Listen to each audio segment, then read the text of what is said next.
Je m'appelle Augustin Poy, je suis expert, un des 3 experts qui ont été recrutés par l'ONU Habitat et mis à la disposition de la CONAREF pour essayer de faire avancer le travail de la réforme foncière qui a été décidé par le gouvernement congolais.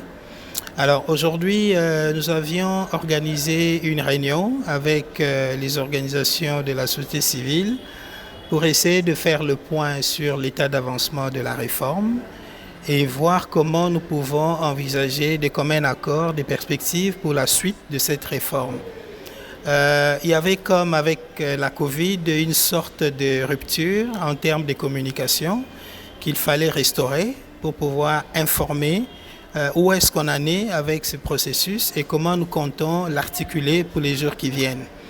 Alors, on a été très contents parce qu'il y a eu des réactions assez constructives.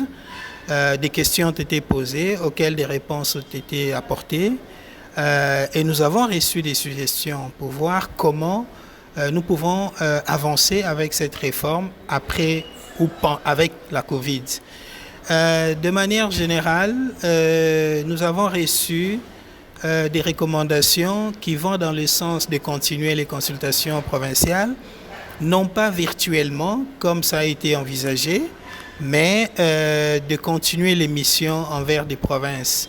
Je rappelle que la CONAREF est en train d'appuyer le gouvernement à définir une nouvelle politique foncière qui va déboucher sur une nouvelle loi. On est encore en train de réfléchir sur la question de savoir s'il faut une nouvelle loi ou une loi modificative, mais bref, on arriverait à une loi.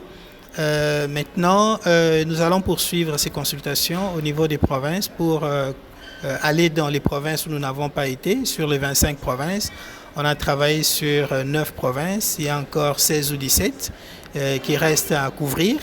Et les suggestions, c'est qu'il faut continuer les missions, aller vers les parties prenantes, les écouter, recueillir leurs contributions et les capitaliser pour la revue de la version disponible actuellement du document de politique.